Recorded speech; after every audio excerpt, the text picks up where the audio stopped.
돌아왔습니다. 최리나입니다. 미국 기업의 실적 둔화 우려가 나오면서 시장에는 추가적으로 더 밀렸습니다. 장중 한때 1813포인트까지 내려갔었는데요.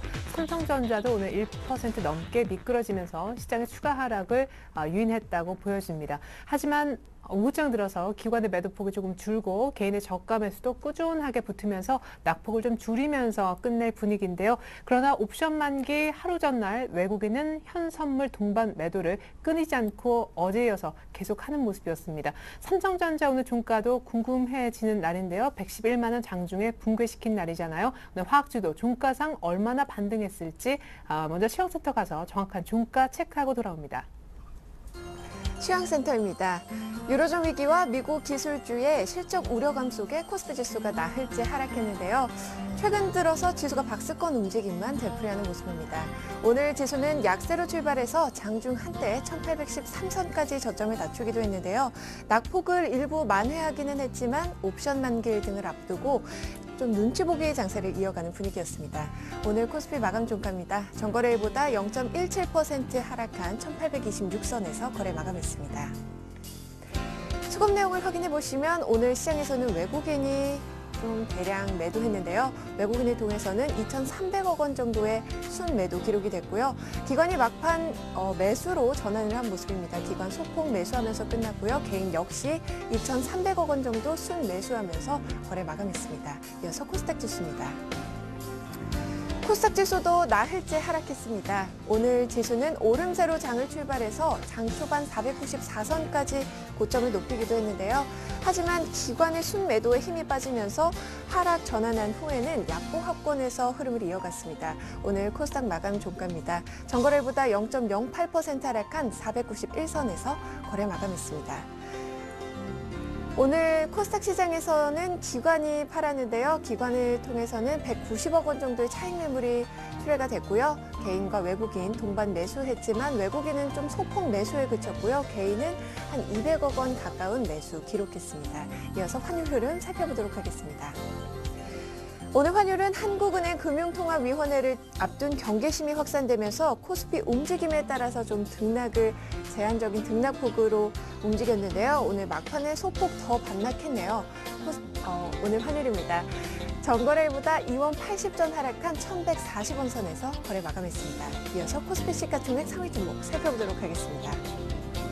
삼성전자가 0.8% 약보합권에서 111만 8천 원의 종가 기록했습니다. 오늘 현대차와 포스코도 1%대 하락했고요. 기아차가 0.14%, 현대모비스는 1.86% 상승하면서 27만 4천 원의 종가 기록했습니다. 현대중공업은 2분기 실적 부진과 더딘 업황 회복에 나흘째 하락했습니다. 오늘 2.49% 밀려나면서 25만 4,500원의 종가 기록했고요. 한국전력 역시 약보합권에서 SK하이닉스도 3%대로 하락했습니다. 이어서 코스닥 시가총액 상위 종목 살펴보도록 하겠습니다. 셀트리온이 3.63% 상승하면서 8일 만에 반등에 성공했는데요. 29,950원의 종가 기록했습니다. 다음은 하반기 실적이 호전될 것이라는 기대감에 오늘장 3%대 강세를 보였는데요. 주당 3,500원씩 상승하면서 10만 5,500원의 종가 기록했습니다. 반면에 서울반도체는 2분기 영업실적 부진에 대한 우려와 함께 특허 소송 패소 이후로 LED 관련 투자 심리가 위축되면서 오늘장 급락세를 보였는데요. 4.51% 하락하면서 24,350원에 종가 기록했고요. CJ 오쇼핑은 1.48%, 안램 역시 2.31% 하락하면서 10만 5,500원에 종가 기록했습니다. 오늘 포스코 ICT도 약보합권에서 CJ E&M 역시 2.75% 하락했는데요. 반면에 동서와 SK브로드밴드는 오늘장 강보합권에서 상승 마감했네요. 이어서 오늘의 특징 업종 및 테마 종목 살펴보도록 하겠습니다. 오늘 업종별로는 혼조세를 보인 가운데 통신주가 연일 독보적인 강세를 보였고요. 화학주 역시 상승했는데요. 먼저 자세한 종가부터 확인해 보시죠.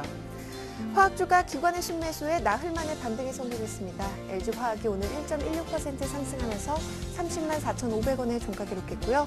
한화케미칼이 2.11%, 금온석유와 코롱인던은 3%대로 강세를 보였습니다. 호남석유는 1.04% 상승하면서 24만 3,500원의 종가 기록했네요. IT 업종의 주가가 좀처럼 반등을 하지 못하고 있는데요. 오늘은 외국인의 대량 순매도에 하락했습니다. 삼성전자가 0.8% 하락하면서 111만 8천 원의 종가 기록했네요. SK하이닉스는 3%대로 급락하면서 22,950원의 종가 기록했고요. 오늘 LG디스플레이와 LG이노텍은 약 보합권에서 LG전자 역시 1.15% 하락하면서 6만 100원의 종가 기록했습니다. 유통주가 하락장 속에서도 길을 펴지 못했습니다. 오늘은 실적 우려에 대한 불안감이 주가에 영향을 주었는데요. 현대백화점은 2.54% 하락하면서 13만 4,500원의 종가 기록했습니다. 이마트도 2% 하락했고요. 오늘장 현대홈쇼핑은 52주 신저가를 경신하면서 6%대 급락세를 보였습니다. 10만 원의 종가 기록했고요. CJ홈쇼핑도 1.48% 하락하면서 18만 6,200원의 종가 기록했습니다. 박근혜 전 새누리당 비대위원장이 클라우딩 시스템을 이용해서 행정 정보를 공유하겠다고 밝히면서 관련 주가들이 오늘장 강세를 보였습니다. 모바일 리더는 상한가 기록하면서 9,380원에 다우기술은 5.6% 상승했고요. 오늘과 내일 역시 상한가 기록했습니다. 2,900원에 오늘장 종가 기록했습니다. 국세청이 한류 연예기획사 등 40여 개 업체에 대한 역외 탈세 혐의를 조사한다는 소식에 엔터테인먼트주가 오늘장 약세를 보였습니다. YG엔터테인먼트는 3%대로 밀려나면서 4만 7천 원의 종가 기록했고요. SM도 2.07% 하락했습니다. JYPENT도 3.37%, 노에는 4% 넘는 급락세를 보이면서 11,900원의 종가 기록했습니다. 스카이라이프가 최근 서비스 개시를 발표한 접시 없는 위성 방송으로 가입자 증가가 예상된다는 전망에 오늘장 급등세를 보였습니다. 4% 넘게 오르면서 25,400원의 종가 기록했네요. 지금까지 시황센터에서 김혜선이었습니다. 네, 오후장 들어 매도 물량을 줄였던 기관 막판에 매수 전환해준 모습입니다. 때문에 코스피는 1820선을 지킬 수 있었던 것 같습니다. 삼성전자는 약보합에 그러나 종가상 연 저점을 경신한 분위기고요. 무엇보다 거래 대금이 5일 연속 3조 원대인데 오늘이 최고조 관망세가 짙은 날이었네요. 3조 원대 아주 초반 정도에만 머물렀습니다. 자, 이 밖에 시장에 어떤 이슈들이 더 있는지, 전문가들은 그 이슈에 얼마나 공감을 표하고 있는지 OX를 통해서 쉽게 알아보는 시장 공감대 OX부터 시작을 해보겠습니다. 오늘 함께해 주실 두 분의 전문가 소개해드리면요. 대신증권 상암 DMC 지점의 장준호 대리님, 그리고 골든이글 투자자문의 정태근 팀장님 모셔보겠습니다. 안녕하세요. 네, 반갑습니다. 네, 먼저 시장 둘러싼 이슈부터 화면을 통해서 보고 올게요. 자, 첫 번째 이슈입니다. 2분기 어닝 시즌 증시의 버팀목 될까? 두 번째, 국내 증시의 방향성 키는 대외 변수가 갖고 있다. 세 번째, 증시에 찬물을 끼얹고 있는 중국의 경기 분위기 반전될 수 있을까? 마지막으로 내리막길 주행을 펼치고 있는 자동차 관련 종목들 2분기가 바닥인지, 자, 자동차주에 대한 전망까지 한번 들어보도록 하겠습니다. 네, 이번 주 들어서 그리고 삼성전자 실적 가이던스 전후로 해서 거의 이슈 매일매일 저희가 어닝에 대한 모멘텀, 강도 정도를 체크를 해보고 있는 것 같습니다. 두 분은 어닝에 대해서 어떤 시각을 갖고 계신지 한번 들어보기로 할까요? 먼저 이슈 읽으면 의견 보여주십시오. 2분기 어닝 시즌, 증시의 버팀목 될 수 있을까? 자, 어닝은 증시의 버팀목이다. 그렇지 않다. 그렇지 않다. 예, 두 분 다 아니다. X를 들어주셨는데 장준호 대리님, 버팀목이 아니라 100배 부담 아닙니까? 어닝은? 네, 지금 상태로는 아무리 봐서도 미국 기업의 2분기 실적은 좀 이제 실적 어닝 쇼크에 가까운 좀 안 좋을 거 예상이 많이 되고 있는데, 아무래도 그 미국 기업의 그 500개 기업 매출 중 14%가 유럽에 차지한 비중을 매출에 차지하기 때문에 아무래도 유럽존 위기가 경제 부진이 이어지는 한 미국 기업 실적이 조금 안 좋을 수밖에 없다는 것은 사실입니다.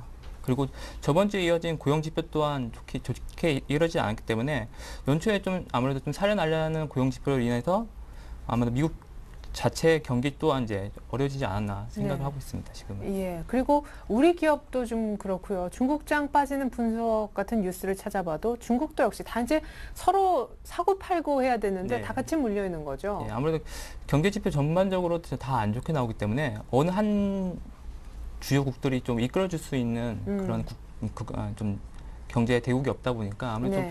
전반적으로 글로벌 경제가 다 힘든 건 사실인 것 같습니다. 네. 그럼 여기서 이거 하나 더 여쭤보죠. 2분기는 그렇게 이제 전체적으로 다 어렵다고 하지만 3분기, 4분기, 3분기는 이제 하반기에는 좀 좋아질까요? 우선적으로 글로벌 경기가 전체적으로 안 좋으면 실적은 계속적으로 안 좋을 수밖에 없지만 여기서 한 가지 추가할 게 아무래도 이제 이렇게 실적이 안 좋고 경제 지표가 안 좋다 보면 네. 경제 부양 정책으로 인해서 여러 가지 변수가 생길 수 있다는 것이죠. 그에 따라서 우선적으로 실적은 2분기가 좀 제일 안 좋고 3분기부터는 조금 회복하지 않을까 생각하고 있는데 그에 따라서 이제 경제 부양책이 이제 추가가 되느냐 안 되느냐가 더 중요할 것 같습니다. 네, 2분기가 이제 전반적인 어닝의 저점일지, 3분기부터 확실히 턴할지, 이게 이제 이연이 될지 여부는 중간에 부양책이 나오느냐 여부에 달려 있다는 얘기까지 들어봤습니다. 자, 정태근 전문가님도 역시 네. 어닝은 증시의 버팀목 아니다라는 의견 보여주셨잖아요. 이유는요? 일단은 뭐 경기가 둔화가 되고 있다는 부분이 어떻게 보면 실물 경기가 안 좋다는 얘기가 될 수가 있겠죠. 그래서 그렇게 좀 연결시켜 본다면은 일단 뭐 경기가 둔화가 되고 있다는 부분이 어떤 소비만 뭐 둔화되는 것이 아니라 제조업까지 연결적으로 안 좋아지는 겁니다. 그렇다면은 제조업이 안 좋아진다는 것은 말 그대로 공장 생산이란지 어떤 그 공장 생산이란지 어떤 기업들의 어떤 이익이 안 좋아질 가능성이 크다는 부분입니다. 그렇다면은 경기가 둔화가 될 것이라는 우려감이 작용한 상황 속에서 어떻게 본다면은 기업 실적이 안 좋게 나온다면 경기 둔화를 확인하는 수준밖에 안 되기 때문에 좀 악재라 좀 봐야 될 것 같습니다. 자, 그래서 이런 부분이 좀 상당히 조금 우려가 된다고 좀 봐야 될 것 같은데, 그래서 일단 뭐 그 기업 실적 같은 경우 이번 분기 실적 같은 경우에는 안 좋게 나올 것이라는 부분 뭐 그 컨센서스를 보셔도 잘 아실 겁니다. 그렇기 때문에 조금 예상치에 부합을 하거나 예상치보다 조금 나은 그런 실적이 나온다면 그래도 시장이 조금 안도를 하겠지만은 만약에 예상치보다 안 좋게 나오게 된다면은 당연히 시장이 좀 실망한다고 좀 봐야 될 것 같습니다. 어저께 저녁에도 뭐 시장 미국 시장 같은 경우에 그 어닝 시즌에서 조금 하락을 했었는데 알코아 실적을 좀 보게 된다면은 알코아 같은 경우에 주당 5센트 정도 어떤 손실이 볼 것이라는 그런 얘기가 나왔었습니다. 네. 하지만 실질적으로 어떤 그 6센트 정도 이익이 나왔다는 부분이 발표가 되게 되면서 시장이 그래도 조금 안정을 찾았다는 겁니다. 그래서 제가 서두에 말씀을 드렸듯이 실적 같은 경우는 아무래도 예상치에 부합을 하거나 조금 그거보다 조금 상회하는 그런 실적을 나와주기만을 조금 기다려 봐야 될 것 같습니다. 만약에 시장의 어떤 그 실적 컨센서스가 많이 높아진 상황 속에서 뭐 작게 안 좋게 나온다면 상당히 큰 충격을 받겠지만은 어쨌든 많이 하향 조정된 상황이기 때문에 그렇게 큰 충격은 없지만은 마찬가지로 돌려서 얘기한다면은 어떤 그 증시 어떤 기댈 만한 어떤 모멘텀도 아니라고 좀 봐야 될 것 같습니다. 그래서 네, 그럼 이렇게 네. 하향 조정되는 게 역시 같은 질문인데 네. 이번으로 끝나는 거냐 이거죠. 3분기에도 계속 또 4분기에도 계속 하향 조정이 네. 이어질까요? 일단은 그 어떤 좀 섹터 좀 나눠서 말씀드려야 될 것 예. 같아요. 일단은 뭐 IT 업종 같은 IT는 뭐 자동차 같은 게 계속 잘 나오고 있지 않습니까? 그래서 지금 안 좋게 나오는 부분이 화학이라든지 철강이라든지 뭐 해운 이런 쪽 연결시켜 볼 수 있을 것 같은데 솔직히 조선 해운 같은 경우는 올해까지도 계속해서 안 좋아질 것 같고요. 네. 근데 철강도 마찬가지로 어떤 전방 산업을 보게 된다면 건설과 뭐 그 조선 연결시켜 본다면 안 좋을 수밖에 없을 것 같고요. 그렇지만 화학 같은 경우 그래도 조금 섹터는 좀 좋게 보고 있는데 뭐 화학 섹터만은 아니겠죠. 화학 섹터 같은 예를 들 수가 있겠죠. 근데 화학 섹터 같은 경우는 어쨌든 뭐 그 보시게 된다면은 경기 부양이 나왔을 때 가장 먼저 반응을 하는 업종이라 좀 봐야 될 것 같고요. 그리고 최근에 와서 어떤 화학 제품에 대한 부분 그리고 화학 원료에 대한 어떤 제품 가격 어떤 선물 가격이 올라가고 있다는 부분들이 저는 좀 긍정적으로 평가를 하고 싶습니다. 선물 가격이 상승한다는 것은 그만큼 한 달이든 두 달 뒤에 어떤 가격이 올라갈 가능성 그리고 한 달 뒤에 어떤 경기가 개선될 가능성이 높기 때문에 제가 보기엔 선물 가격이 올라간다고 좀 봐야 될 것 같습니다. 그래서 이런 부분과 연결시켜 볼 때 뭐 화학뿐만 아니라 화장품 업종도 될 수가 있을 것 같고 그리고 IT 뭐 자동차 쪽도 될 수 있을 것 같은데 어쨌든 개선이 될 업종 같은 경우에는 뭐 IT 자동차가 될 수 있겠지만은 화학 같은 섹터 같은 경우 조금 관심을 가져봐도 될 것 같습니다. 2분기 같은 경우에 뭐 LG화학을 한번 예를 좀 이따 뭐 소개를 드릴 종목인데 LG화학 같은 경우에도 뭐 지난 1분기 때 상당히 실망을 좀 많이 했었죠. 1분기 때 좀 턴어라운드가 될 것이라는 얘기가 나왔었는데 실적으로 4,500원을 기록하면서 좀 실망을 했었는데 이번에는 거의 뭐 5천억 정도 한번 그 기대를 해봐도 되겠다는 그런 얘기가 나오게 되면서 턴어라운드가 될 것 같습니다. 그리고 마찬가지로 3분기, 4분기 큰 폭의 개선보다는 어쨌든 바닥을 다지게 되면서 소폭 개선되는 그런 흐름이 나오지 않겠나 그렇게 좀 생각을 하고 있습니다. 네, 알겠습니다. 뭐 실적에 대해서 또 여러 가지 전망, 특별히 화학주는 또 약간의 별도로서 좀 좋게 보신다는 의견도 들어봤는데요. 저희가 LG화학이라든가 화학주에 대한 대응법 잠시 후에 중국 얘기하면서나 조금 더 여쭤보기로 하겠습니다. 바로 다음 이슈로 넘어갈게요. 국내 증시 지금 방향성 없죠? 정말 지루하리만큼 박스권 얘기들을 하고 계신데 방향성 키는 대외 변수가 갖고 있다. 자, 대외적으로 뭔가 얘기가 나와야 방향을 잡을 수 있다. 두 분 다 의견 동일하십니다. 이번엔 정태근 전문가님께 먼저 여쭤볼게요. 네. 대외 변수는 맞는 것 같은데 이게 굉장히 덩어리가 커서 네. 마치 무슨 태평양에 바람 한 점 안 불어야 될 것 같은 굉장히 커다란 뭔가가 나와야 방향성이 나올 것 예, 같아요. 어떻게 보면 태평양에서 뭐 괌을 찾는 기분이겠죠. 네, 그렇죠. 예, 그래서 그 대외 변수를 좀 볼 수밖에 없는 게 아무래도 그 우리나라 증시 같은 게 외국인 수급을 상당히 좀 많이 영향을 받지 않습니까? 근데 네. 외국인의 그 수급 같은 영향을 받는 부분이 대외 변수다 보니까 그렇게 좀 판단을 할 수밖에 없을 것 같습니다. 자, 그래서 1차적으로 좀 유럽에 대한 변수가 조금 완화가 돼야 될 것 같습니다. 유럽에 대한 그 이슈가 좀 완화가 된다면은 마찬가지로 연결시켜서 이제부터는 뭐 중국이라든지 미국으로 좀 고민을 할 것 같은데 일단 중국, 미국 쪽 가기 이전에 조금 유럽에 대한 문제가 먼저 좀 해결이 돼야 조금 그 시장이 1차적으로 안정을 찾고요. 그리고 좀 더 올라가기 위해서는 미국이나 중국의 어떤 경기 부양책을 좀 보지 않겠나 생각을 하고 있습니다. 그래서 유럽의 어떤 가장 좋은 시나리오를 조금 한번 짜봤는데요. 네. 1차적으로 어떤 재정 지원이라든지 은행 지원이 좀 될 수가 있겠죠. 이 부분 같은 경우는 아무래도 시장의 어떤 불안 요인을 진화시킨다는 어떤 첫 번째 단추가 될 수 있을 것 같고요. 그리고 그 이후에 은행 지원이라든지 그리고 재정 지원이 이루어지게 된다면은 만약에 스페인과 그리고 이탈리아 예를 들어 보게 된다면 이쪽 나라들의 어떤 국채 금리가 안정을 찾게 되면서 시장에서 어떤 자금 조달이 원활하게 이루어질 수가 있다는 겁니다. 그렇다면은 시장에서 자금 조달이 원활하게 이루어질 수 있다는 부분들은 시장 불안 요인이 없어지고 난 다음에 즉 자금 시장 연결시켜 본다면 금융 시장까지 좀 안정을 찾을 수가 있겠죠. 그렇다면 금융 시장이 좀 안정을 찾게 된다면 어떤 그 유동성의 첫 번째 그 인물화가 될까요? 어떤 첫 번째 그 부분이 어떤 그런 유동성이 시중으로 퍼져 나갈 수 있는 그런 기초 그 여건이 마련이 될 수가 있기 때문에 좀 긍정적으로 보고 있습니다. 그래서 금융시장이 안정이 되게 된다면은 시장 어떤 자금 공급이 원활하게 되게 되면서 이런 자금들이 가계라든지 그리고 기업 쪽으로 들어가게 되면서 마찬가지로 성장 정책이 나오면 더 좋겠죠. 그래서 성장 정책과 맞물리게 되면서 어떤 그 경기가 좀 회복이 될 것이라는 그런 기대감이 반영이 되면서 이런 세 가지 시나리오가 나오게 되면서 올라간다면 상당히 좀 괜찮을 것 같습니다. 그래서 방금 말씀했던 이 세 가지 시나리오 같은 경우는 가장 지금 현재 유럽에서 필요한 어떤 이슈가 아닌가 좀 생각을 하고 있고요. 그래서 어쨌든 최근에 시장이 유럽에 자꾸 왔다 갔다 하기 때문에 1차적으로는 유럽에 대한 문제가 먼저 해결이 돼야 된다 이렇게 좀 정리를 하고 싶습니다. 근데 지금 방향성은 유럽은 좀 자기네들끼리 약간 뭐 목소리가 네. 조금 안 맞습니다만은 아주 급한 상황은 네. 좀 아닌데 네. 그러면 좀 시장이 가줄만도 한데 요때 네. 또 미국과 중국의 경기 우려 때문에 발목이 잡혔잖아요. 네. 유럽보다도 지금 당장은 좀 미국과 중국이 아닌가 키는 그런 생각도 해보게 되는데요. 네, 맞습니다. 어쨌든 중국과 미국은 안 볼 수가 없는데, 근데 그 한 가지 말씀드리고 싶은 부분이 중국과 미국이 어쨌든 네. 유럽 때문에 좀 영향을 받았다 봐야 네. 되겠죠. 지금 뭐 그 미국의 어떤 제조업이라든지 그리고 소비 경기라든지 이런 부분들이 어떻게 미국의 어떤 기업 실적과 좀 연결시켜 볼게요. 중국의 미국의 기업 실적 같은 경우 어떤 자체의 어떤 소비 기업들도 상당히 많긴 하지만은 미국이 현재 지금 제조업에 한 10%는 제조업이 기대고 있지 않습니까? 네. 근데 이 제조업의 어떤 원동력이 되는 부분이 마찬가지 유럽이라는 겁니다. 그리고 중국도 마찬가지로 제조업 국가라는 건 잘 아실 거고요. 그렇다면 미국의 제조업 그리고 중국의 제조업이 둔화가 되고 있다는 부분은 어떻게 보면 유럽 시장이 안 받쳐주고 있기 때문에 지금 현재 그 미국 같은 경우도 미국 자체 내 소비 시장이 안 좋기 때문에 유럽에 기댈 수밖에 없습니다. 그렇다면은 미국의 시장을 제껴두더라도 1차적으로 유럽 시장이 안 좋다는 부분들은 아무래도 미국의 어떤 기업 실적 안 좋아질 수밖에 없다 네. 이렇게 봐야 되겠죠. 그래요. 아까 우리 장준현 대리님도 미국 기업 하향 얘기하시면서 뭐 비슷한 언급을 또 해주신 바 있습니다. 국내 증시의 방향성은 대외 변수에 달려있다. 사실은 여기 이제 오를 들어주셨는데 이거를 아니다라고 말씀하실 분이 아무도 안 계실 것 예, 같아요. 아무래도 현재 상황은 아무래도 대변수에 많은 영향을 많이 받기 때문에 네. 그리고 지금 대변수가 우선적으로는 한두 가지가 아니라는 거죠. 지금은 네. 그게 문제인 것 같습니다. 지금 네. 뭐 실적도 지금 좋지 않은 상태고 아무래도 지금 정책적인 불안이 제일 크지 않나 생각하고 있습니다. 우선 유럽적인 문제는 저번 주에 좀 그래도 좀 괜찮은 뭐 유럽 정상회담이나 뭐 ECB 금리 인하 같은 좀 이슈가 발생했음에도 불구하고 아무래도 이러한 진입한 대책들이 우선적으로는 시장에 좀 좋은 방향을 일으켰지만 아무래도 네. 단기적이었던 것과 아무래도 이런 문제 해결 위해서는 좀 더 추가적이고 구체적인 논의가 있어야 될 것 같습니다. 네. 아무래도 그런데 그런 상태에서 우선 이제 유로 안정화 기구에 이게 투자를 그러니까 국채 매입 구제 기금인 유로 안정화 기구에 이제 독일이 참여하는 문제를 가지고 지금 최근 헌법재판소에서 이제 좀 재판을 했었는데 아무래도 네. 그런 재판 자체가 3개월 이상 길어질 것 같다는 네. ESM 출범이 네. 늦어질 수 있다는. 그렇기 때문에 네. 아무래도 유럽 위기가 아무래도 좀 더 소폭 장기전으로 갈 수밖에 없지 않을까 생각하고 있습니다.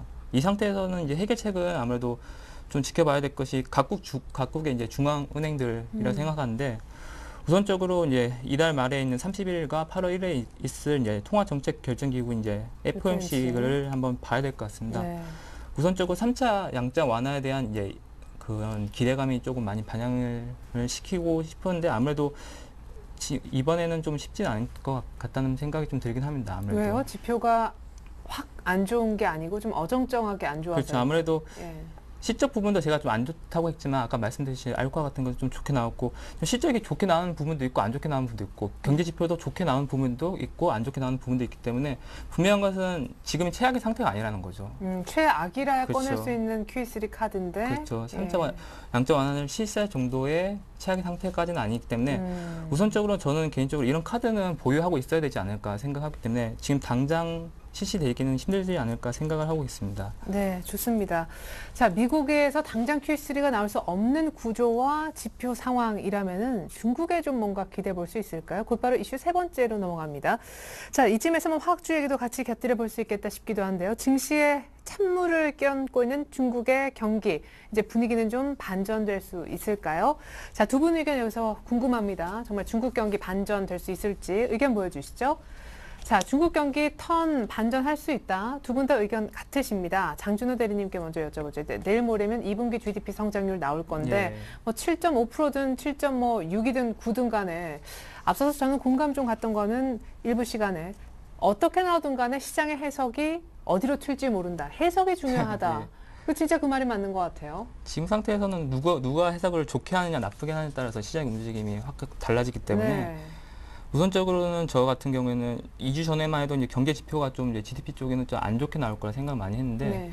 워낙 하향적으로 이제 예상치를 하다 보니까 생각보다 이제 높게 나올 수 있을 수도 있기 때문에 그리고 실질적으로 좀 높게 나오지 않을까 7점 후반대 정도 나올 수 있지 않을까 생각하기 때문에 오히려 이렇기 때문에 발표 결과에 대해서 이제 분위기를 좀 반전시킬 수 있는 계기가 되지 않을까 생각합니다. 우선적으로 저는 분위기 반전이지 이게 뭐 상승 추세를 전환한다는 그런 의미까지는 아닙니다. 네. 전하는 게 아닌 거고 우선적으로는 지금 앞서서 이제 여러 가지 중국 지표가 나왔는데 그걸 한번 좀 정리를 해볼까요? 우선적으로는 전일 발표된 이제 무역 수지가 지난 2008년 이후 이제 최대치를 기록했던 점에서 이제 호재로 작용할 전망인데 또 이에 또 반대적으로 6월 소비자 물가 지수는 이제 29개월 만에 이제 제조업 구매 가격 지수는 7개월 만에 최저치를 기록했습니다. 네. 이렇게 지표가 상당히 엇갈리는 상태에서 아무래도 이제 중국 정부에서 이제 깜짝스러운 이제 경제 부양책을 발표하기 힘들겠지만 네. 아무래도 지표가 계속적으로 계속 안 좋게 나오다 보면 아무래도 중국 정부에서는 어느 정도 경제 부양책을 이제 꺼내들어야 되지 않을까 생각하고 있기 때문에 아무래도 앞으로는 이제 6월에 있을 이제 GDP 성장률 발표와 같이 발표와 함께 이제 산업 생산과 고정자산 투자, 뭐 소매 판매 지표 같은 걸 같이 좀 더 나오죠. 같이 한번 예. 보셔야 될 것 같습니다. 네, 그러면은 예를 들어서 뭐 이제 워낙 안 좋다 시장이 생각하고 있다가 한 7%대 후반, 그것도 어쨌든 7%대 나오는 것 자체가 이렇게 좋은 지표는 아니기 때문에 중국의 안 좋은 GDP 성장률 결과가 발표되면 곧바로 중국의 부양책이 나올 수도 있습니까? 그 타이밍이 어떻게 돼요? 한참 뒤에 나오면은 분위기 반전이 좀 느려지는 거잖아요. 우선 아까 말씀드렸듯이 지표가 계속적으로 좀 엇갈려 나온다는 거죠. 너무 좋은 거는 좀 좋게 나오고 안 좋게 네. 나오고 안 좋게 나오다 보니까 하지만 우선적으로 GDP 성장률 같은 경우는 예전에는 8.1%까지 이제 추정을 했는데 7.9% 자체가 이제 좋은 건 확실히 아니죠. 네. 예상치 지금 워낙 안 좋다고 예상했기 때문에 그거보다 조금 좋게 나오는 거지 좋다는 건 아니고 제가 말씀드리고 싶은 것은 지금이 이제 우선적으로 찾는 거는 저점을 찾는 거지 우선 상승을 보는 건 아니라고 네. 생각합니다. 그렇기 때문에 지금 같은 경우 이제 6월 지표들이 4월달, 5월달보다는 좀 좋게 나올 거고 작년 대비보다는 안 좋게 나올 거라 생각이 되기 때문에 아무래도 우선적으로 지금쯤이 이제 저점이 아닐까 이런 생각을 좀 가지고 있는 것뿐이라고 생각하는 게 좀 맞을 것 같습니다. 네, 중국의 경기가 이번에 이제 저점이기를 다만 바랄 뿐이다. 저점이라는 얘기는 그 다음은 올라간다는 얘기이니까요. 자, 좋습니다. 우리 정태근 전문가의 의견도 궁금한데 중국 경기에 대한 비유, 또 2분기 GDP 성장률에 대한 예측과 시장의 어떤 분위기에 대해서는 어떤 생각을 갖고 계시고 곧바로 화학주 대응법도 좀 함께. 네, 일단은 저도 조금은 애매한데 일단은 뭐 좋게 말씀드려서 가지고 일단은 공부를 했는데 자, 일단 GDP 여기에 대한 어떤 그 평가 자체는 일단 안 좋게 나올 것은 계속해서 나오고 있고요. 그래서 네. 일단은 뭐 그 7.7%가 됐든 뭐 8.2%가 됐든 뭐 안 좋게 나올 것이라는 부분 기정사실을 하고 있는데 이런 부분을 그 아까 전에 그 말씀하셨듯이 조금 어떻게 평가할지 좀 중요할 것 같습니다. 일단 안 좋아진 상황 속에서 이 안 좋아진 상황 속에서 어떤 정책이 나올 것이다. 그러면서 이게 돌아서 줄 것이다. 아니면 추가적으로 나빠질 것이다. 거기에 대한 시장 평가가 상당히 좀 중요할 것 같은데요. 항상 그 중앙정부에서 어떤 그 지표를 발표했을 때 발표 내용과 상관없이 어떤 시장 평가에 따라서 조금 갈린 경우가 상당히 좀 많았습니다. 근데 일단 그렇다면 일단 정책적으로 좀 기대를 해봐야 될 것 같은데 일단 안 좋아진 건 누구나 알고 있죠. 알고 있는 상황 속에서 정책이 나와야 될 것 같은데 지금 어쨌든 그 중국 정부에서 조금씩 흘러나오는 얘기 같은 경우에는 어떤 그 중국의 어떤 그 GDP 60%를 차지하는 어떤 제조업을 살리기 위한 어떤 정책이 아직까지는 안 나오고 있다는 겁니다. 그래서 이런 부분이 조금 원활하게 이루어질 수 없는 부분이 중국 같은 경우도 지금 그 미국도 마찬가지지만은 중국 같은 어떤 제조업 같은 경우에 어떤 수출 기지가 미국과 유럽 쪽이라는 겁니다. 그렇다면 양대 산맥의 어떤 수출 기지가 안 좋다는 부분을 어떻게 내수적으로 돌려봐야 될 것 같은데요. 그래서 지금 현재 나오고 있는 얘기가 어떤 철도와 같은 어떤 민간 투자라든지 그리고 SOC 그 예전에 미국이 2008년 초기에 경기를 살리기 위해서 취재했던 SOC 투자 같은 사회 인프라 투자 이런 부분으로 현재 눈을 돌리고 있다는 겁니다. 자, 그렇다면 이런 민간 투자를 통해서 어떤 그 돌파구를 한번 마련해 본다면은 이 돌파구를 통해서 얼마만큼 시너지 효과가 날 것인가 거기에 대한 어떤 시장의 어떤 그 뭐라 해야 될까요? 어떤 그 트집을 좀 잡을 가능성도 좀 있을 것 같은데 네. 어쨌든 조금 시장이 예상하는 것보다 좀 강력한 어떤 그 정책이 좀 나와줘야 될 것 같습니다. 그래서 지금 현재 그렇게 해서 계속해서 금리 시장이 예상이 못했던 금리라도 나오고 있는데 일단 어떤 그 중국도 마찬가지지만 어떤 시장의 유동성이 뭐 풀린 부분도 물론 긍정적이겠죠. 하지만 시장이 현재 메말라 있는 부분은 고용을 늘리기 위한 어떤 소비 경기를 늘리기 위한 어떤 정책을 원하고 있기 때문에 여기에 어떤 부합을 해줄 수 있을 만한 그런 중국에서 정책이 좀 나왔으면 좋겠다 이런 부분도 덧붙여 보고 싶고요. 마찬가지로 미국 쪽도 대선이 얼마 안 남았는데 거기에서 부합할 수 있을 만한 정책이 나오는 것이 지금으로선 가장 좋은 최선이다. 이렇게 좀 정의를 하는 게 좀 맞을 것 같습니다. 네, 궁금한 것은요. 네. 자, 이렇게 중국의 GDP 성장률이 나왔단 말이에요, 금요일 날. 그날 화학주가 어떻게 될지, 기관은 화학주 사줄지. 네. 예. 일단은 학섹터 같은 경우에 일단은 뭐 LG화학 학섹터 같은 경우는 조금 그 바닥을 조금 다질 것이라는 그런 부분 좀 봐야 될 것 같은데요. 일단 그 부분도 조금 나눠서 봐야 되지 않겠나 생각을 하고 있습니다. 일단 중국 쪽이 너무나 기대고 있는 호남석유라든지 금호석유 같은 게 조금은 주가가 실적이 다시 한번 좀 바닥 테스트에 대한 부분이 나올 가능성이 좀 크지 않겠나 좀 생각을 하고 있고요. 하지만 어느 쪽에 될까요? LG화학 같은 종목 좀 차별화되는 종목들 같은 경우는 조금은 턴이 될 가능성이 있을 것 같습니다. 그래서 화학 섹터 내에서도 전체적으로 다 돌아서면 좋겠지만은 조금 차별화가 좀 필요할 것 같습니다. 그래서 그 중에서 지금 호남석유 같은 경우는 지금 이제 그 1,200억 정도 영업이익이 예상이 되고 있는데 지난 분기보다 좀 적게 나오는 부분입니다. 그래서 다시 조금 바닥이 확인이 필요할 것 같고요. 하지만 1분기 때 좀 실망을 했던 LG화학 같은 경우는 조금 돌아서줄 가능성 이런 부분만 조금 말씀드려보도록 할게요. 네, LG화학에 대해서 또 거의 마들미의 자세한 주가 분석까지 기술적으로 들어볼 수 있을 것 같아요. 마지막 이슈로 넘어갑니다. 시간은 많이 있지 않지만 짧게 좀 살필게요. 내리막길 주행 자동차 관련 종목들 2분기가 바닥일까요? 자, 자동차주 2분기가 바닥이다. 네, 두 분 다 우가 아니라 여기엔 또 정태근 전문가는 X를 들어주셨는데요. 예, 정태근 전문가 의견부터 좀 들어보고 싶어요. 최근에 약간 뭐 내리막길이라기보다 약간 삐끗했었고 무엇보다 실적 개선 폭에 대한 얘기들이 많이 있더라고요. 네, 그렇죠. 그런 부분도 지난주에 조금 언급드린 것 같은데 거기에 좀 저도 동의하고 있습니다. 결론적으로 말씀드리면 네. 일단은 뭐 실적부터 먼저 말씀드릴게요. 짧게 말씀드리면은 2009년도에 영업이익이 1조 1천억 정도 나왔습니다. 근데 2010년도에 2조 4천억 정도 나왔습니다. 따블이 났죠. 그러고 난 다음에 2010년에서 2011년 넘어갈 때 3조 5천억을 기록을 하게 되면서 50%였던 실적 성장세가 있었습니다. 제가 이 얘기를 왜 드냐면 100%, 50% 이제는 그 연간 기준으로 봤을 때 10몇 %밖에 안 된다는 겁니다. 그렇다면은 실적이 개선되는 것 물론 좋죠. 좋은데 좀 전에 언급을 하셨듯이 실적 개선폭이 시장에서 만족을 하지 못하기 때문에 추가적으로 못 올라간다 좀 봐야 될 것 같고요. 네. 그리고 기아차 같은 게 주가를 볼 때 이건 솔직히 너무 많이 올랐다는 게 조금 가장 큰 악재라 봐야 될 것 같아요. 보면은 최저점이 5,720원입니다. 5,720원에 8만 정도 현재 주가가 올라갔습니다.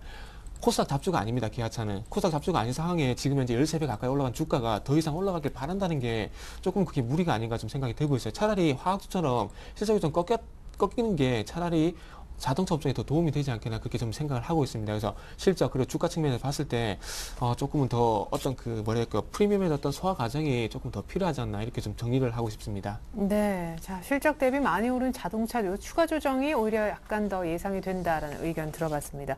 반면에 2분기가 바닥이다, 예, 이제 오를 들어주셨잖아요. 예. 약간 더 긍정적인 얘기를 해주실 것 같은데요. 네, 우선적으로 저는 2분기가 바닥이었으면 좋겠다는 생각을 먼저 갖고 있고요. 네.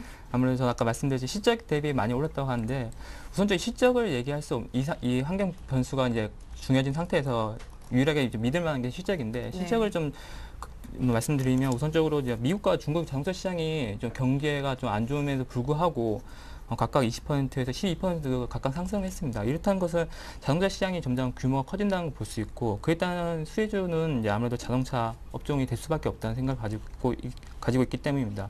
그 저는 저번 주에 말씀드렸듯이 자동차 이제 완성차보다는 이제 부품 쪽을 좀 봐야 되지 않을까 네. 생각하고 있는데 그 이유는 영업이익이 전년 동기 대비해서 이제 20% 이상 증가할 것 전망이 되기 때문에 아무래도 이제 자동차 아무래도 많이 오른 이런 자동차 완성차 위주로보다는 자동차 부품 쪽으로 좀 관심을 기울이셔야 되지 않을까 생각하고 있습니다. 네, 좋습니다. 자, 자동차주가 추가적으로 더 조정을 받을지 아니면 그래도 부품주는 계속 조금 더 완성차보다 좋은 퍼포먼스를 보여줄지 모르겠는데요. 이렇게 해서 두 분과 함께 현 시장 공감대 짚어봤습니다.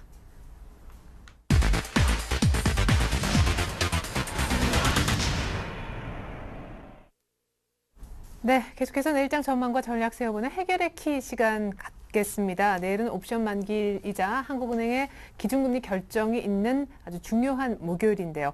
정태근 전문가님, 코스피는 오늘까지 빠졌습니다마는 네. 외국인의 수급이 좀 돌아서지 않는 것 같아요. 옵션 만기 네. 이틀 전부터 계속 현물과 선물을 같이 팔고 있잖아요. 네, 그렇죠. 아무래도 어떤 선물 쪽 같은 경우는 아무래도 조금은 추가적인 매도할 수 있는 여력이 있는 것 같고요. 그리고 아침 쪽에서 그 현물 같은 경우는 아침 쪽에서 뭐라 해야 될까요? 환율이 좀 안 좋았기 때문에 그런 부분에 대한 영향도 좀 봐야 될 것 같습니다. 그래서 일단 제가 드리고 싶은 말씀은 어쨌든 매도가 나오긴 했지만은 1820포인트 전후에 어떤 그 바닥은 조금 나오지 않겠다는 생각을 하고 있습니다. 어떤 거래량에 큰 변화가 없다는 부분들은 아직도 시장이 어떤 방향성을 잡지 못하고 있다는 부분을 봐야 될 것 같고요. 그리고 지금 현재 박스권이 현재 좀 좁아지고 있습니다. 그 1900포인트 그리고 1800포인트까지 같은 주가가 반등이 나온 게 1880포인트 멈췄고요. 그리고 나서 밑쪽으로도 이제 오늘 바닥이 될지 안 될지 모르겠지만 저는 바닥이랄 거라고 생각을 하고 있습니다. 1820포인트를 안 깨고 있다는 것은 박스권이 점점 좁아지고 있다는 얘기고요. 그렇게 본다면은 거래량과 연결시켜 본다면은 현재 방향성을 잡지 못하는 계속 횡보 흐름이 좀 나오지 않겠는 생각을 하기 있습니다. 그래서 이 횡보 흐름을 탈피하기 위해서는 어떤 대변수가 첫째적인 과제가 돼야 되겠지만은 대변수가 개선이 된다면은 당연히 수급도 개선이 될 수가 있겠죠. 그래서 이런 부분 보셔야 될 것 같고요. 그러면서 이 수급적인 부분에서 볼 때 일단 현물 쪽보다는 조금 선물 쪽 말씀드리고 싶어요. 지금 현재 그 가장 큰 부담이 되고 있는 게 외국인들이 현재 2만 계약 전후의 어떤 외국인들 맥시멈이라고 좀 표현을 빌리도록 하겠습니다. 2만 계약 전후의 어떤 맥시멈 어떤 매도 계약을 가지고 있기 때문에 이 부담 때문에 시장이 올라가기 상당히 부담을 가지고 있는 것 같습니다. 그렇다면 첫 번째적으로 파생 쪽에서 어떤 하방 포지션의 완화가 나오게 된다면 시장이 크게 좀 반응할 가능성이 있지 않겠나 이렇게 좀 생각을 하고 있습니다. 그래서 외국인의 선물뿐만 아니라 미결제가 좀 감소를 하는지 여부도 좀 보시면 좋을 것 같습니다. 그래서 힌트를 좀 드리자면은 미결제가 감소하게 되면서 거래량이 좀 증가를 한다면은 조금 탄력적인 위쪽 방향이 나오지 않겠나 좀 생각을 하고 있고요. 그리고 이러면서 시장과 좀 업종과 한번 연결시켜 본다면은 저는 이제 낙폭 과대 쪽으로 건설, 조선, 화학 그리고 은행, 증권 쪽으로 한번 보시는 게 좋지 않겠나 이렇게 좀 생각을 하고 있습니다. 내일 만약에 네. 장 중에요. 종가장은 만약에 되돌린다 할지라도 어쨌든 위쪽이든 아래쪽이든 약간의 네. 출렁임, 특별히 아래쪽으로 조금 더 빠진다면 그때 말씀하신 낙폭과대주를 예. 절호에 이제 매입 찬스를 보고 사도 되는지.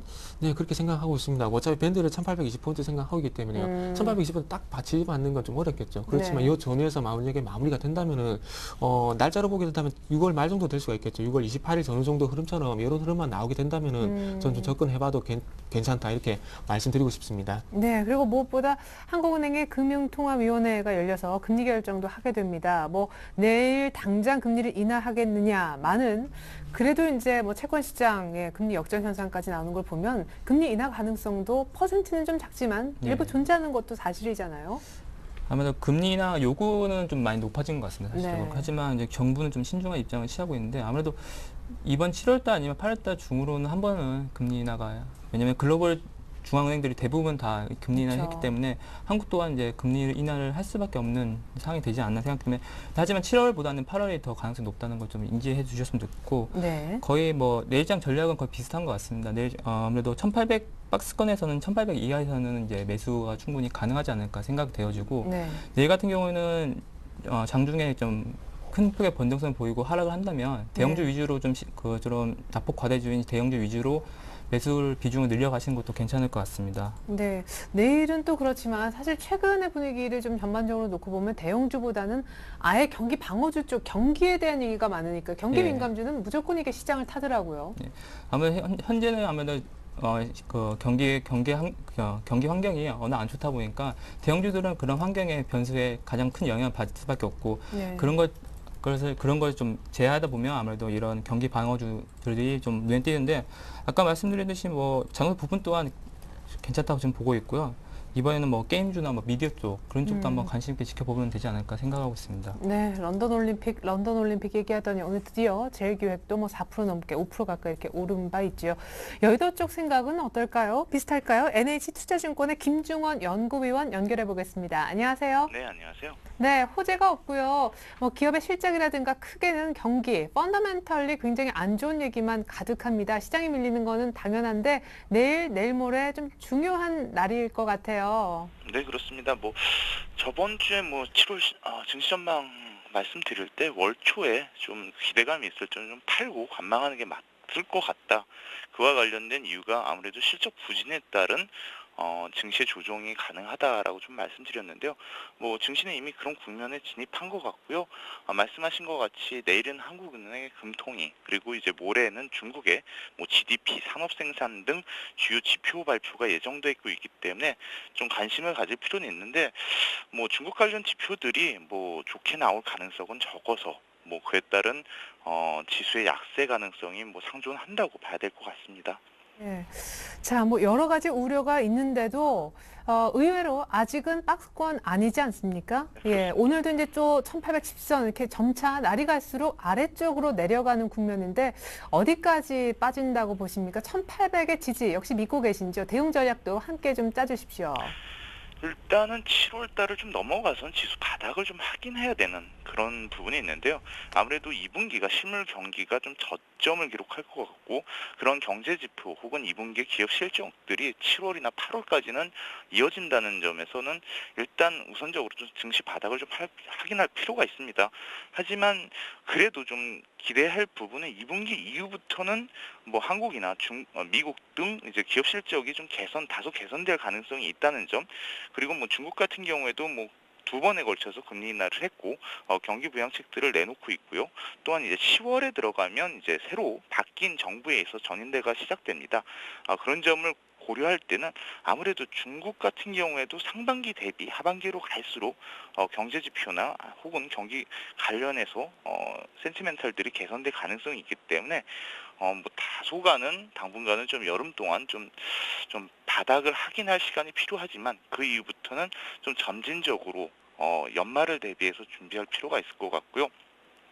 그렇다면 그와 관련해서 이제 미국과 중국 관련주에 대해서 좀 관심을 가져야겠는데 미국 관련해서는 이제 IT 그리고 중국 관련된 화학과 철강에 7월과 8월을 지나면서 저점 확인을 마친 이후부터 좀 관심을 시작하는 것이 맞을 것 같습니다. 네, 시장 바닥 확인 후에 뭐 중국 관련 화학 철강이나 미국 관련 IT를 사는 것이 좋겠다. 그럼 지금 실적 부담에 눌리고 있는 전반적인 분위기 속에서는 그냥 관망하라는 주문이신가요? 네, 일단 관망을 좀 해야 될 것 같고요. 어느 정도 저점이 확인되는지 뭐 1800선 지지 여부 뭐 조금 불투명할 것 같은데요.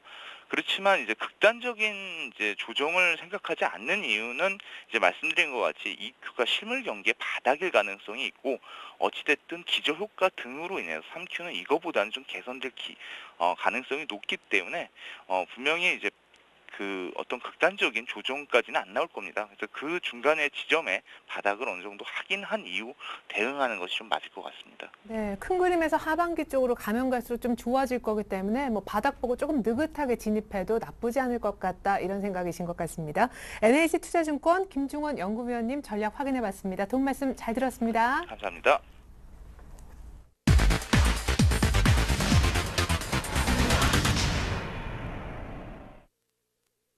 네, 이번 순서는 수익률 펀치 시간입니다. 지난주에 우리 장준호 대리님이 언급하셨던 남화토건, 저는 건설주라서 걱정했었는데 역시 재무구조 탄탄하고 중소형주는 오히려 무더기 구조조정 속에서도 그날 보니까 오르더라고요.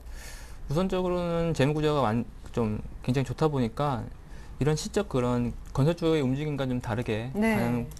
반응을 보였다는 것 자체가 좀 좋았던 것 같습니다. 하지만 좀 흐름 자체가 주가 지수가 좀 상승했다면 그에 따른 상승폭이 좀 크지 않았을까 생각을 하고 있는데 아무래도 장 초반에는 좀 크게 상승했다가 장 후반에는 아무래도 지수 움직임이 좀 안 좋다 보니까 같이 빠져버리는 그런 경향을 보였는데 이런 종목들은 개인적으로는 좀 재무구장 탄탄하고 앞으로 시적 개선 가능성이 좀 크다고 보기 때문에 좀 장기적인 투자를 가지고 투자를 하셨으면 좋겠습니다. 예, 한 5,800원 정도까지 목표가를 유지하실 생각이신 것 같고, 뭐 그 이상도. 예, 그러면은 예. 예, 신규 매수 측면에서는 어때요? 남아토건. 우선적으로 지금 이틀 정도 이제 음봉을 보였는데 지금 5일선 위로 있기 때문에 지금 매수보다는 좀 5일선이 깨지거나 21선 위로 이제 매수를 하시면 좀 더 좋은 가격에 매수하는 게 아닐까 생각을 가지고 있습니다. 예, 좋습니다. 5,300원대 초반이나 5,200원 후반, 아무튼 그 정도 약간 더 지금 가격보다 싼 가격에 중소형 건설주 남아토건 한번 사서 길게 들고 있어도 좋겠다는 AS 꼼꼼히 들어봤습니다.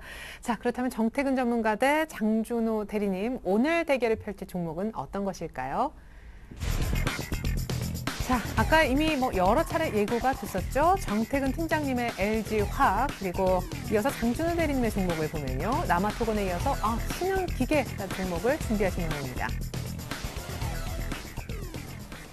자, 여러 차례 예고편 드려서 약간 긴장감은 떨어집니다만 LG화학의 추천 사유가 궁금합니다. 아까 영업이 네. 한 5천억 정도 언급도 주셨는데요. 너무 힌트를 많이 드려가지고 많이 얘기 안 드려야 될 것 같아요. 아니요, 그래도 궁금해하신 분들도 뭐 소위 물려 계신 분들도 네. 목표가 얼마나 부르나 궁금할 아마 것 그렇겠죠. 같거든요. 그게 네. 가장 궁금하겠죠. 그래서 LG화학 같은 경우에는 전체적인 한번 그림을 그려본다면 이제부터는 조금 바닥을 다질 시기가 아닌가 좀 그렇게 생각을 하고 있습니다. 아까 좀 말씀드렸던 주기 어떤 그 화학 제품 그 선물 가격이 상승하고 있던 부분을 좀 긍정적으로 평가를 좀 하고 싶고요. 지금 이제 그 PVC라고 플라스틱이라고 보시면 될 것 같아요. PVC 선물 가격이 지금 이제 중국 가격으로 해서 6,200 위안에서 6,400 위안으로 현재 선물 가격이 좀 상승을 하고 있고요. 그리고 좀 전에 그 1분기 때 좀 실적이 좀 실망을 했다고 말씀드렸었는데 4,500억에서 한 지금 그 커져스가 한 5천억 정도 된다고 합니다. 근데 증권가에서 지금 현재 5천억 정도만 나와도 상당히 서프라이즈는 그런 반응을 하고 있습니다. 그래서 만약에 예상치에 좀 부합을 하게 된다면은 좀 긍정적인 주가 흐름 나오지 않겠나 이런 부분을 좀 말씀드려보고 싶습니다. 그래서 어떤 중국 선물 가격 상승 그리고 실적성에 관한 부분들을 볼 때 강하게 올라간다는 건 아닙니다. 절대 지금부터는 바닥이기 때문에 이제부터는 좀 사실 충분히 그런 가격대가 왔다 그런 부분을 좀 말씀드려보고 싶습니다. 자, 그리고 최근에 이제 바닥에서 한 31만 원 여기까지 굉장히 네. 좀 가파르게 올라왔다는 분석도 있더군요. 네. 저는 가파르다고 생각 안 하는데요. 예, 근데 사실 아주 저점 대비해서는 이 당시 코스피 지수 시장 대비는 아주 아웃퍼폼 한 예, 거였거든요. 예. 시가총액 뭐 19조짜리가 그 단기간 28만 원에서 한 32만 원까지 뭐 이 정도면 몇 퍼센트인가요? 한 그때 한 5%가 18? 넘겠죠. 네. 그래서 이 정도 올랐다는 건 네. 상당히 뭐 많이 올랐다고 좀 볼 수가 있겠죠. 그래서 좀 무거운 종목이 조금 그 정도 올라다 보니까 그런 평가가 좀 있는 것 같습니다. 네. 제가 좀 너무 적은 종목에 좀 비유한 것 같네요. 자, 이 종목 같은 경우 일단 기간 쓰고 좀 보셔야 될 것 같은데 4월 지금 30일 또 보게 된다면 기관들이 지금 이제 꾸준히 매수를 하고 있다는 부분들을 볼 때 조금 수급적인 부분 긍정적으로 봐도 될 것 같고요. 그리고 마지막 좀 차트를 좀 보게 된다면은 어떤 부분을 말씀드릴까요? 요 종목은 좀 길게 좀 보셔야 될 것 같아요. 일단 1차적으로 위쪽으로 볼 때 한 32만 원 돌파가 좀 중요하지 않겠나 생각을 하고 있는데 요 부분에 대한 부분 뭐 화면에 보신 바 같이 7월 5일 날 일단 장을 받았습니다. 그리고 나서 가장 좋은 것은 뭐냐면은 바닥을 다지면서 올라가면서 오늘 쪽에서 이 21선에 지지를 했다는 것을 상당히 좀 긍정적으로 평가를 하고 싶어요. 컴투스라는 종목도 바닥에서 올라올 때 1차적으로 22선 지지받으면서 강하게 올랐기 때문에 시세 초기에 이런 현상이 나온다는 건 상당히 긍정적입니다. 그래서 30만 5천 원 이하에서 한번 말씀드려보고 싶고요. 그리고 1차적으로 솔직히 좀 한 48만 원까지 잡고 싶지만 이 부분 좀 너무 어불성설이라는 얘기가 나올 것 같아서 한 37만 38만 원이면 48만 원이요? 예. 한 48만 원까지 좀 가져가고 말씀드리고 싶은데 현실적으로 좀 37만 5천 원 한번 설정해 봤습니다. 그리고 아래쪽으로 봤을 때는 일단 최근에 어떤 바닥이라 할 수가 있겠죠. 27만 5천 원. 한 조금 아래쪽으로 좀 내려잡았습니다. 좀 여유 있게 좀 보기 위해서 27만 5천 원 설정해 봤습니다. 그러면은 말씀하신 목표가인 37만 5천 원까지는 얼마나 기간이 좀 소요될까요? 일단은 대변수 호전이 되고요. 그리고 위쪽으로 1900% 뚫게 된다면은 화학수도 같이 올라갈 겁니다. 그래서 날짜를 저도 좀 잡아드리면 상당히 좀 좋을 것 같은데 그 부분 조금 뭐 한 2달에서 한 3달 정도? 한번 그 정도 한번 설정해 보도록 하겠습니다. 네, 한 가을 정도 되면 LG화학이 30만 원대 후반, 75만 원 정도 가 있지 않을까. 최근에 화학주 가운데도 어떻게 보면 호남 금호석유보다도 약간 탑처럼 수급이 좀 좋아서 61선도 일단은 아직은 깨지지 않은 그런 상황인데 약간 좀 주춤했었던 뭐 어제 그제가 있지 않았습니까? 네. 기관들의 수급은 이어졌나요? 수급 끝으로 잠깐 살펴주시죠. 네. 그동안 좀 사줬던 기관들 가지고 수급차도 좀 같이 보게 된다면은 자 어제 같은 게 조금 매도가 있었죠. 그리고 지금 현재 좀 부담이 되는 부분들이 기관의 수급을 좀 말씀드렸지만은 지금 현재 시장을 가장 큰 충격을 주고 있는 주체가 외국인입니다. 그래서 네. 단기적으로 외국인들이 조금 지금 하네요. 지금 9일부터 매도를 네. 했죠. 그래서 이런 부분들이 시장의 영향 그리고 외국인 시장의 영향을 좀 받다 보니까 외국인 수급이 좀 단기적으로 영향을 미친 것이 아닌가 좀 그렇게 좀 봐야 될 것 같습니다. 네, 좋습니다. LG화학에 대한 추천, 48만 원도 부르고 싶었다. 하지만 참아서 37만 5천 원 목표가까지 들어봤습니다. 일단 갖고 계신 분들은 기분이 조금 좋거나 혹은 안심이 되실 듯하네요. 이어서 신흥기계 설명 들어볼까요? 네, 저번 주에 이어서 좀 시청자들분이 좀 잘 모르는 주식을 들고 나왔는데요. 신흥기 같은 거는 이제 신규 상장된 지 1년이 채 안 돼가지고 아마 모르시는 분들이 꽤 많을 것 같습니다. 네. 신흥기 간단히 설명드리면 이제 물류 자동화 설비 업체라고 보시면 되시는데요. 우선적으로는 이제 그 이머징 지역에 대한 이제 자동화 설비 수요가 이제 증가될 거로 예상이 되고 있습니다. 그 이유는 아무래도 이머징 시장에 진출한 대기업들이 아무래도 물류비가 많이 오르고 인건비들이 많이 오르기 때문에 사람 대신 기계를 그쵸. 좀 쓰는. 아무래도 네. 장기적으로 이제 공장 자동화 수요가 증가할 것으로 보기 때문에 네. 이런 쪽으로 수혜를 볼 것 같고 2012년에는 예상 실적이 가장 좋지 않을까 생각이 되어 있고 작년 대비 매출액이 79%가 성장이 되고 영업이익 같은 경우는 75%가 증가하지 않을까 생각을 하고 있습니다. 네. 그리고 삼성으로부터 이제 수주가 시작되기 시작하는데 삼성 토탈에 이제 200억 원 규모의 이제 자동화 설비 수주를 따냈습니다. 아무래도 이런 추세를 본다면 앞으로 삼성과의 거래도 이제 꾸준히 있지 않을까 생각을 가지고 있습니다. 네. 그리고 현 주가 대비해서 이제 기준 퍼를 잡으면 7배인데 아무래도 이 업체와 비교할 수 있는 업체가 좀 마땅히 없어서 제가 마땅히 비교할 수 없긴 하지만 네. 코스피 200 지수가 아마 퍼가 이제 8배에서 12배 사이로 왔다 갔다 하는데 그런 거 보면 7배라는 거는 굉장히 저평가되지 않나 생각을 하고 있습니다. 네. 자, 역시 이제 수급이 좀 중요한 시장이기 때문에 역시 신흥기계란 다소 생소할 수 있는 종목의 현 수급 분석 역시 예. 좀 여쭤보죠. 우선 수급 먼저 보여드리겠습니다. 오늘 같은 경우는 투자증권의 매도로 인해서 주가가 많이 빠졌는데 기금 쪽에서 보신다면 꾸준한 매수세가 보이고 있습니다. 저는 그렇기 때문에 이 종목 같은 경우는 좀 단기적인 레이스보다는 장기적인 시각 흐름을 가지고 매수를 좀 하셨으면 좋을 것 같고 네. 우선 이제 매수가는 전 4거래 연속으로 빠졌기 때문에 지금쯤은 시장가로 매수해도 괜찮지 않을까 생각을 하고 네. 있습니다.